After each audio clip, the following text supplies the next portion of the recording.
Link चाहिँ दिनुभएको छैन। कतिजनाले चाहिँ एलेक्सलाई चाहिँ मैले मेल दिएको थिएँ, त्यो मेलबाट चाहिँ गर्नुभयो, उहाँहरूले मेल गर्नुभयो र उहाँहरूलाई मेलको रिप्लाई पनि आयो र उहाँहरूको इन्टरभ्यू पनि भएको छ है। र एलेक्सलाई जतिजनाले सम्पर्क गरेर जतिजनाको चाहिँ मेल आयो र जतिजनालाई चाहिँ रिप्लाई भयो, जतिजनाले चाहिँ गर्नुभयो, 3 जनाले चाहिँ मलाई भन्नुभयो हाम्रो चाहिँ मेल आयो र हामीले चाहिँ अब इन्टरभ्यू पनि पास गऱ्यौँ र हामीलाई चाहिँ अब चाँडोभन्दा चाँडो आउँदैछ भन्दै हुनुहुन्थ्यो।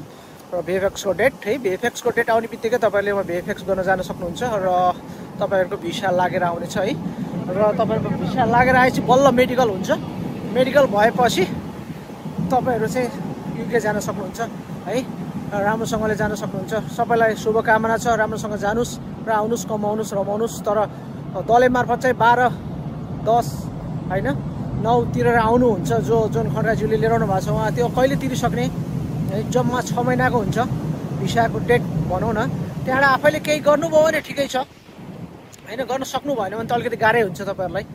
त्यसैले मैले अब सकभर मैले लिङ्क चाहिँ मागेको छु। अब उहाँहरूले चाहिँ लिङ्क बेच्दै हुनुहुन्छ। सकेपछि अन्त जाने भनेको चाहिँ आफूमा भर पर्ने कुरा हो र अन्त जब गर्ने र त्यहीँ युकेमै बस्ने, अब एसएलएम गरेर है के गरेर बस्नुहुन्छ त्यो तपाईँहरूमा भर पर्ने कुरा हो। जसरी अब हामी आयौँ त्यो गरेर त्यत्रो 12-10 लाख चाहिँ तिरेर आउनु भनेको चाहिँ एकदम मूर्खता हो है। हामीले त्यत्रो कमाउन सकिँदैन र त्यहाँ पैसाको रुख पनि छैन है साथीहरू।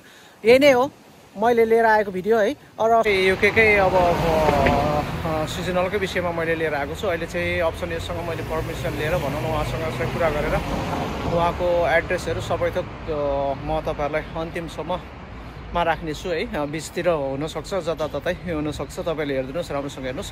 र कसरी एप्लाई गर्ने, के गर्ने होइन, उहाँहरूले लिङ्क किन प्रोभाइड गर्नु भएन तपाईँहरूले आफैले बुझ्न सक्नुहुन्छ, आफैले मेल गर्न सक्नुहुन्छ है। मेल गर्ने त्यो पनि म दिनेछु यिनीहरूको मेल होइन। र उनीहरू लिङ्क प्रोभाइड गर्ने भन्दै थियो तर अलिकति ढिला भएको, के कारणले ढिला भयो त्यो त अब हामीलाई खुलाउँदै। लिङ्क त छ मेरो होइन, उहाँहरूसँग एकदम भइरहेछ, कुराहरू चाहिँ भइरहेको छ, एकदम प्रोसेस भइरहेको छ होइन। सकभर चाँडोभन्दा चाँडो तपाईँहरू माझमा ल्याउन सकौँ भन्ने मेरो पनि धारणा हो। तर उहाँहरूको अनुसार चाहिँ भनौँ न अलिकति टाइम लाग्ने भएर मैले चाहिँ उहाँहरूसँग नै डाइरेक्ट पर्मिसन लिएको थिएँ होइन। उहाँहरूले चाहिँ भन्नुभयो के भन्छ हुन्छ हामी दिनेछौँ, तपाईँहरूले राख्न सक्नुहुन्छ, तर लिङ्क चाहिँ अहिले फिलहालमा छैन भन्दै हुनुहुन्थ्यो उहाँहरूले। कति तब मैले पनि सबै म एउटा एजेन्सी पनि होइन होइन, एउटा मैले त के भन्छ अब सबैले गरी खाउनु भनेर एउटा भनौँ न म मार्फत जसरी मैले चाहिँ गरेको थिएँ अरूले पनि त्यसरी गर्न सकुन् र स्ट्रगल गर्न सकुन् होइन। एजुकेसनहरू भएको भनौँ न कति सिपहरू भएको मान्छेहरू त्यतिको बसिरहनु भएको छ, उहाँहरूले चाहिँ के गर्न सकुन् भनेर चाहिँ मैले एउटा यो भिडियो मार्फत तपाईँहरूलाई इन्फर्मेसन दिएको हो है। तपाईँहरूले यसलाई चाहिँ अन्यथा नसोच्नु होला। अप्सनमा बुझ्दाखेरि चाहिँ उहाँले नै नेपालबाट चाहिँ ल्याउनु हुँदो रहेछ। अब कतिले त भन्नुहुन्छ नेपालको लागि खुलेकै छैन है, नखुलेको भए त अब त्यसरी आउँथेनन् होला होइन।